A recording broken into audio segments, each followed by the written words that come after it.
Assalamualaikum Dunsana.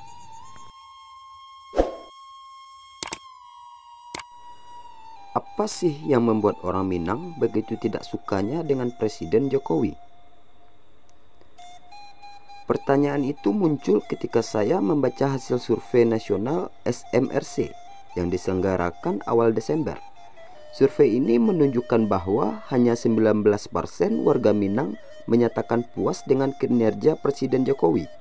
Ini berbeda sekali dengan suku-suku lainnya. Ada 76% warga Jawa menyatakan puas dengan kinerja Jokowi. 84% warga Batak puas dengan kinerja Jokowi.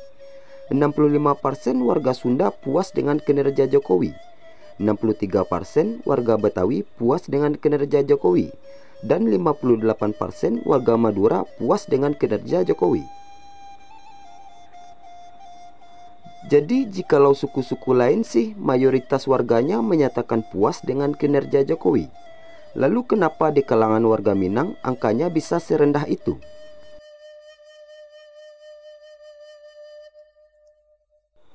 Hanya 19% alias 1/5 yang menyatakan puas dengan kinerja Jokowi.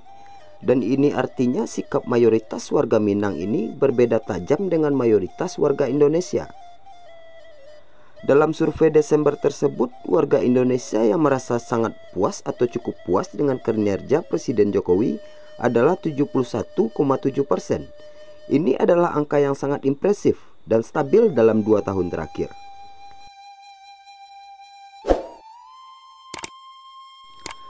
Saya sendiri adalah orang Minang, namun terus terang saya sama sekali tidak paham dengan perilaku orang-orang Minang ini. Apa sih yang dilakukan Jokowi terhadap orang-orang Minang sehingga mereka sedemikian membenci sang presiden?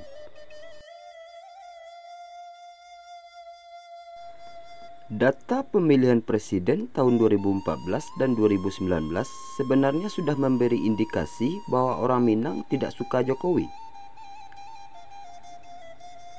Pada tahun 2014, hanya 23% warga Sumatera Barat memilih pasangan Jokowi Yusuf Kala. 5 tahun kemudian, angka itu bahkan merosot drastis. Pada tahun 2019, hanya 14% warga yang memilih pasangan Jokowi Ma'ruf Amin. Tapi itu kan seharusnya cuma hasil pilpres. Mayoritas warga Sumatera Barat lebih suka dengan Prabowo karena adanya kedekatan dengan sejarah daerah itu. Tapi setelah pilpres selesai, tidakkah seharusnya masyarakat menilai secara objektif? Karena itu saya bertanya, apa sih salah Jokowi pada orang Minang? Jokowi justru sangat peduli pada Sumatera Barat. Kabarnya Sumatera Barat adalah daerah yang paling banyak dikunjungi Jokowi selama masa kepresidenan 2014 sampai 2019. Jokowi juga mewujudkan berbagai pembangunan infrastruktur di daerah itu. Dengan kata lain, Jokowi tidak pernah menganaktirikan Sumatera Barat. Lantas kenapa orang Minang begitu membenci Jokowi? Banyak pihak berusaha menjelaskan. Salah satu penjelasannya adalah soal sejarah. Jokowi didukung PDIP, yang adalah penjelmaan baru dari PNI di bawah Soekarno. Masalahnya warga Sumatera Barat masih memiliki dendam atas apa yang dilakukan Presiden Soekarno di era demokrasi terpimpin. Soekarno dianggap sebagai pemimpin Jawa yang menindas Sumatera Barat.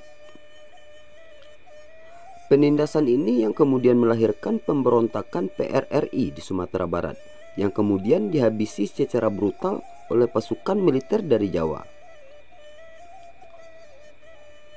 Jadi orang Minang membenci Jokowi bukan karena Jokowi jahat dan buruk, tapi karena dianggap sebagai suruhan Megawati yang adalah anak Soekarno, yang dianggap sebagai musuh bebuyutan Sumatera Barat.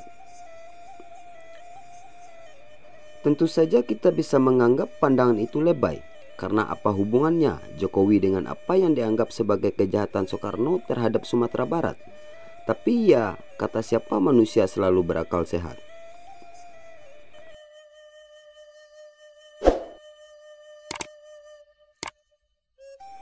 Penjelasan kedua adalah adanya anggapan bahwa Jokowi berasal dari PDIP, yang adalah bentukan partai Kristen dan komunis. Soal komunis ini jelas mengada-ngada, tapi soal Kristen tentu saja tidak sepenuhnya salah. PDIP adalah partai yang terbentuk pada tahun 1973 dan merupakan penggabungan PNI, Partai Murba, IPKI, dan juga Partai Kristen Indonesia dan Partai Katolik. Masalahnya, kalaulah ia ada elemen Kristen sampai Katolik dalam PDIP, lantas kenapa? Apakah orang Minang sedemikian terbelakang sehingga membenci umat Kristen dan Katolik? Apakah orang Minang memang rasis? Dan rasisme inilah yang menyebabkan mereka menjadi anti Jokowi.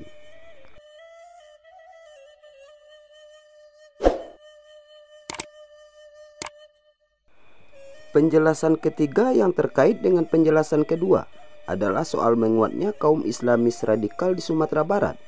Saat ini Sumatera Barat adalah salah satu basis suara Partai Keadilan Sejahtera atau PKS. Sudah 2 periode Gubernur Sumatera Barat dipegang ke PKS. Dengan demikian, kebencian Jokowi ini terjadi bisa jadi karena kader-kader PKS berhasil memanasi orang Minang untuk membenci Jokowi. Jokowi digambarkan sebagai anti syariah, sementara Sumatera Barat sebenarnya sedang berusaha meniru jejak Aceh untuk menjadi provinsi yang menegakkan syariah.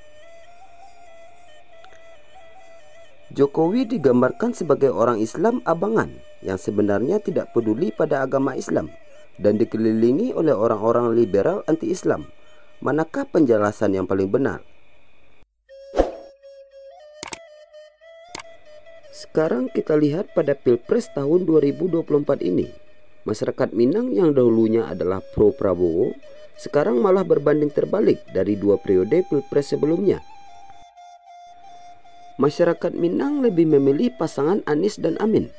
Berdasarkan data KPU tahun ini, Anies Amin memperoleh 56,6%, pasangan Prabowo Gibran 39,35%, dan Ganjar Mahfud 4,05%.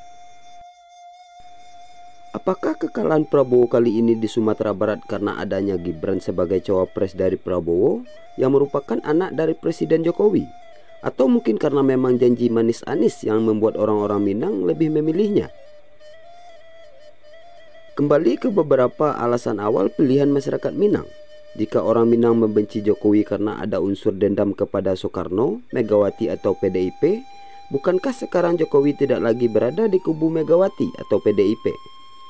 Atau masyarakat Minang sudah lupa dengan hubungan sejarah dengan Prabowo sehingga Prabowo tidak lagi menjadi pilihan utama? Yang jelas, walau saya orang Minang, saya tidak pernah paham mengapa orang Minang sedemikian membenci Jokowi. Dan apapun penjelasannya, hampir pasti itu adalah alasan yang tidak melandaskan diri pada akal sehat.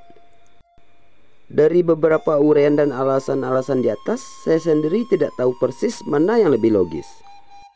Karena itu, mari terus gunakan akal sehat. Tanpa akal sehat, bangsa ini tidak akan selamat.